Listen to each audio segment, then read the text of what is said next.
नमस्कार। रिपोर्ट राजस्थान में आप सभी का स्वागत है। आपके साथ मैं हूं कुलदीप। बुलेटिन की शुरुआत करते हैं बड़ी खबरों के साथ।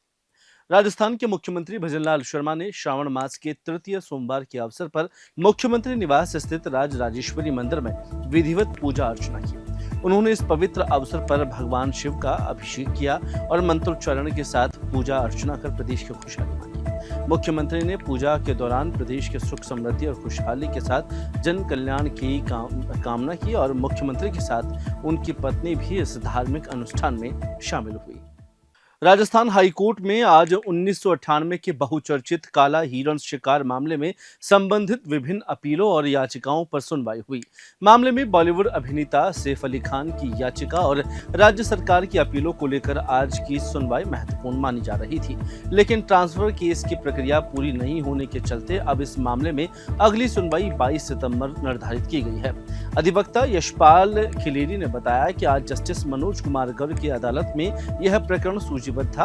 वह सुनवाई दो मुख्य अपीलों से संबंधित थी।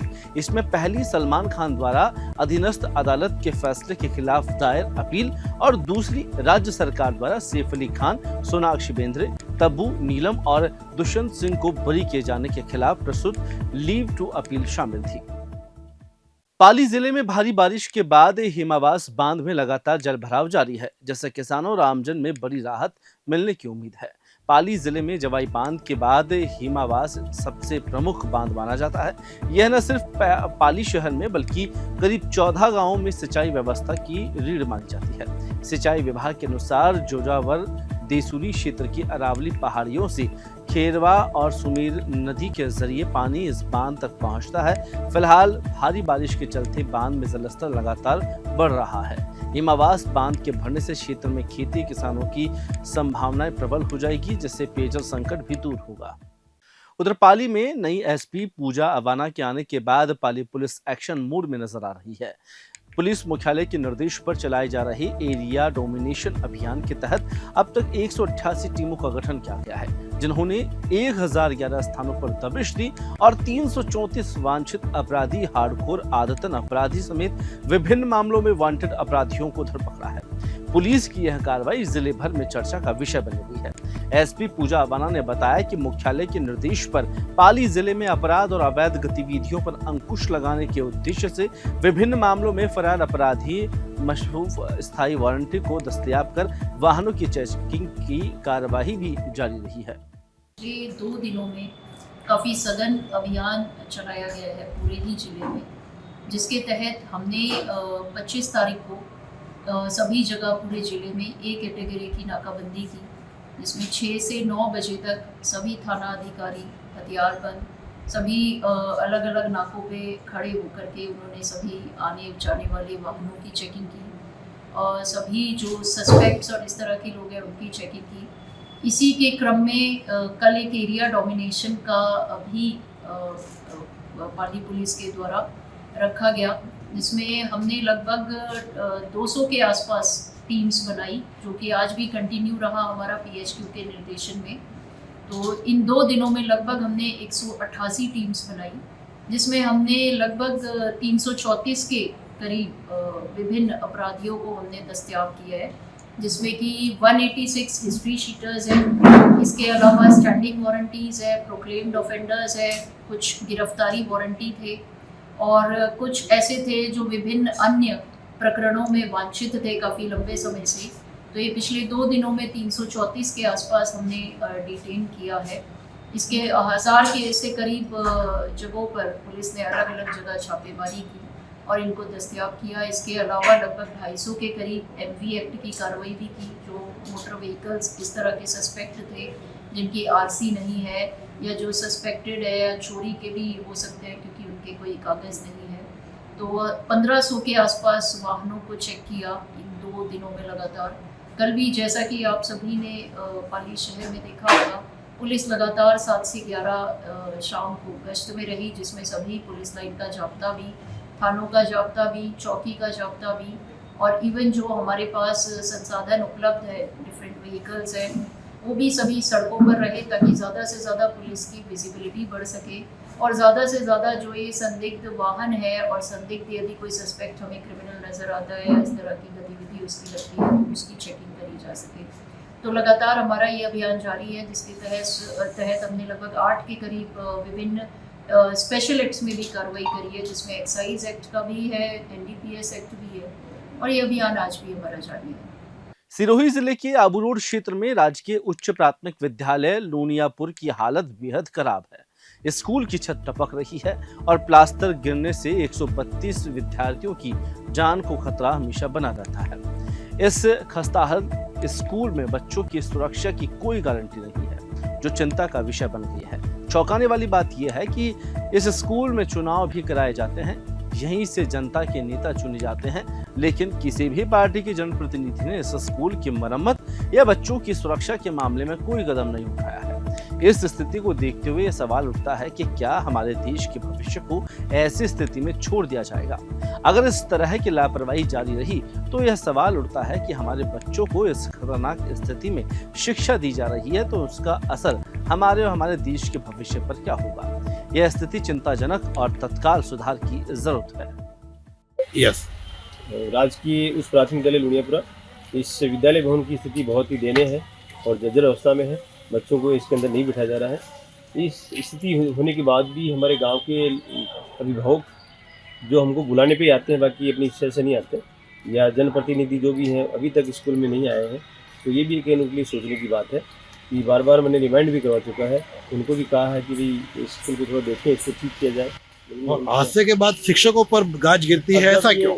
हादसा होता है या किसी बच्चे की जान चली जाती है तो शिक्षक को उसको दोषी ठहराया जाता है। तो शिक्षक इसमें क्या कार्य कर सकता है, ये हमको सरकार सुझाव देगी कि क्या ये कर सकते हैं। हम ये कर सकते हैं, स्कूल को बंद कर सकते हैं, या फिर कहीं दूसरी अलग नई टेम्परेरी कोई टेंट बना दे तो उसमें स्कूल चला लें, क्योंकि ये तो गिरने जैसी स्थिति है।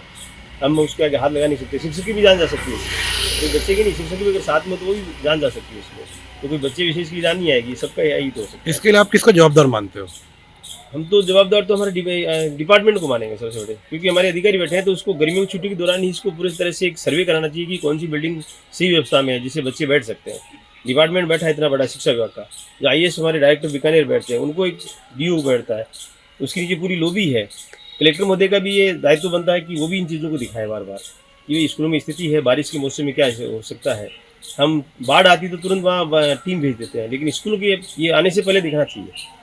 सिरोही जिले में हाल की मूसलाधार बारिश के बाद नदियां और नालों में बाढ़ का पानी उफान पर है। खासकर शिवगंज क्षेत्र में नदी नाले तीव्र बहाव से बह रहे हैं। साथ ही रुवाड़ा नदी में बाइक समेत एक युवक फंस गया। तेज बहाव में युवक की नदी की रपट पार करने की कोशिश की, लेकिन बाइक बह गई। हालांकि स्थानीय लोगों की तत्परता और सक्रियता के कारण मानव श्रृंखला बनाई गई और युवक को सुरक्षित बाहर निकाल लिया गया। इस घटना में स्थानीय लोगों की सतर्कता से एक बड़ा हादसा टल गया। दूसरी ओर शिवगंज के जोइला क्षेत्र में एक कार तेज बहाव में बह गई। नदी की रपट पर कार चालक ने पानी के तेज बहाव को पार करने की कोशिश की, लेकिन कार बहकर रपट से काफी दूर चली गई। गनीमत रही कि कार जूली फ्लोरा के पेड़ों में जाकर अटक गई, जिससे कार सवार 3 लोग सुरक्षित बाहर निकल आए। राजगढ़ कस्बे के पुराने बस स्टैंड पर मध्य रात्रि अज्ञात कारणों के चलते कबाड़ी की दुकान में आग लग गई। आग के कारण कबाड़ का अधिकांश सामान जलकर राख हो चुका है। साथ ही अग्निशमन कर्मी ने बताया कि रात के समय पुलिस थाने में सूचना मिली कि बस स्टैंड के पास स्थित कबाड़ी की दुकान में आग लगी है। इस सूचना पर वाहन मौके पर पहुंचे और आग के विकराल रूप धारण करने के बाद लगभग आधे घंटे की मशक्कत के बाद आग पर काबू पाया गया। गनीमत रही कि आसपास की अन्य दुकानों को आग ने चपेट में नहीं लिया, जिससे बड़ा हादसा हो सकता था। यह प्रशासन और पुलिस की कार्यप्रणाली की प्रशंसा है और साथ ही भविष्य में इस तरह के कारणों का पता लग सके, इसे लेकर भी अब जांच की जा रही है। डीडवाना उपखंड क्षेत्र के नजदीकी गांवों में जुड़ी सड़क पर जलभराव की समस्या ने ग्रामीणों की परेशानियों को काफी बढ़ा दिया है। यह सड़क कई गांवों को जोड़ती है, जहां लंबे समय से जलभराव की समस्या लगातार बनी हुई है। ग्रामीणों का कहना है कि यह समस्या पिछले 10 वर्षों से है, लेकिन प्रशासन की ओर से अब तक इसका कोई समाधान नहीं किया गया है। जल भराव के कारण ग्रामीणों को आवागमन में भारी कठिनाइयों का सामना करना पड़ता है। ग्रामीणों ने प्रशासन को इस समस्या से शीघ्र समाधान की मांग की है और चेतावनी दी है कि यदि समय रहते इस समस्या का समाधान नहीं किया गया तो उन्हें बड़ा जन आंदोलन करना पड़ेगा। ग्रामीणों ने यह भी कहा कि आंदोलन की पूरी जिम्मेदारी प्रशासन की होगी, क्योंकि यह समस्या प्रशासन की उपेक्षा का परिणाम है। 10-12 वर्ष पहले जब ये हाईवे निकला था तब सेवा, नाथूसर और सुखका तीनों गांव के ग्रामीण यहाँ इकट्ठे हुए थे। उस टाइम अधिकारियों को भी अवगत कराया था और ठेकेदार को बोला था कि भाई यहाँ पर ये गड्ढा है, यहाँ पानी इकट्ठा होगा तो आप एक पाइप लगा दो। उस समय गाँव वालों को एक छोटा सा आश्वासन देते कि हम ये रोड कंप्लीट करने से पहले एक पाइप लगा देंगे और गाँव वाले उस आश्वासन के भरोसे रह गए। ठेकेदार ने अपना काम किया और वो चला गया। अब पिछले 10-12 सालों से हर बार ग्रामीण यहाँ इकट्ठे होते हैं और प्रत्येक वर्ष यहाँ पर ज्ञापन धरना सब कुछ होता है। पिछले वर्ष भी हमने किया था, लेकिन ना तो यहाँ पर पंचायत सूझबूझ ले रही है, ना यहाँ पर पीडब्ल्यू सूझबूझ ले रही है। पंचायत में गांव का सरपंच होने के बावजूद भी यहाँ ग्रामीणों को इतनी परेशानी का सामना करना पड़ रहा है कि जो लोग सुबह सुबह अपने जानवरों को खेत में लेके जाते हैं, उन जानवरों को खेत में लेने जा सकते, जो माताएं बहनें जो खेत में जा रही है उनका खेत में जाना कब हो रहा है। हमारे गांव की सरकारी स्कूल के अंदर 3 महिला अध्यापक है, पिछले वर्ष 2 महिला अध्यापक की पानी में गिरने से चोटिल हुई थी। उस टाइम भी हमने ज्ञापन दिया था एसडीएम साहब को और पत्रकार को बुलाया था हमने, लेकिन उस टाइम भी कोई सोल्यूशन नहीं हुआ। सरपंच ने सिर्फ 2-3 ये ठीकरे की ट्रॉली डलवा दी, इससे कोई समाधान तो निकला नहीं। या तो पीडब्ल्यूडी विभाग इसको संज्ञान में ले, यहाँ पर नाले की व्यवस्था करे, यहाँ नाले की व्यवस्था करे, या फिर ग्राम पंचायत स्तर पर सरपंच है इसको संज्ञान में ले। बंगाल की खाड़ी में बना डिप्रेशन सिस्टम अब मध्य प्रदेश तक आ गया है। इस सिस्टम के असर से मध्य प्रदेश के साथ राजस्थान के कई इलाकों में भारी बारिश का दौर शुरू हो चुका है। राजस्थान में लगातार हो रही भारी बारिश बारां, पाली, प्रतापगढ़, सिरोही जैसे कई जिलों में बाढ़ लेकर आई है। तेज बारिश के कारण पाली, सिरोही, बारां के इलाके जलमग्न हो चुके हैं और पानी की आवक बढ़ने से एनीकट बांध भी छलक उठे हैं। सिरोही जिले के पोसालिया क्षेत्र में स्थित पुराना पुलिया पर एक पिल्लर पानी के तेज बहाव में गिर गया, जिसके चलते सुबह से तेज बारिश ने वहां पर खतरा बढ़ा दिया है। पोसालिया नदी का जलस्तर काफी बढ़ चुका है और नदी उफान पर है। सिरोही जिले के नए पुलिस अधीक्षक डॉक्टर प्यारेलाल शिवरान माउंट आबू पहुंचे और वहां माउंट आबू थाना का औचक निरीक्षण किया। इस दौरान उन्होंने थाने की पुलिस व्यवस्थाओं का मूल्यांकन किया और आवश्यक दिशा निर्देश दिए। निरीक्षण के दौरान एसपी ने थानों के रिकॉर्ड्स और स्टाफ की उपस्थिति का जायजा लिया। उन्होंने डिप्टी एसपी गोमाराम और सर्कल इंस्पेक्टर प्रदीप डांगा से फीडबैक लिया। उन्होंने उसके बाद क्राइम कंट्रोल से लेकर अधिकारियों के साथ एक समीक्षा बैठक की, जिसमें स्थानीय मामलों से लेकर अधिकारियों को आवश्यक दिशा निर्देश दिए गए।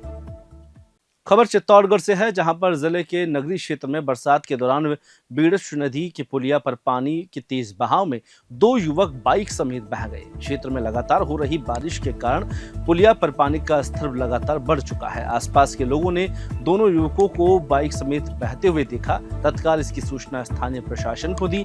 सूचना मिलने पर बस्ती थाना प्रभारी मनीष वैष्णव जाब्ते के साथ मौके पर पहुंचे। उन्होंने स्थिति का जायजा लिया और सिविल डिफेंस को सूचित किया है। सिविल डिफेंस की टीम रेस्क्यू ऑपरेशन शुरू कर चुकी है, जहां पर दोनों युवकों की तलाश की जा रही है। इस बीच पूर्व उप सरपंच आनंद सिंह नगरी समेत कई अन्य प्रतिनिधि और ग्रामीण भी मौके पर मौजूद है। रेस्क्यू कार्य में प्रशासन की मदद कर रहे हैं। फिलहाल इस बुलेटिन में इतना ही। मुझे दीजिए इजाजत। नमस्कार।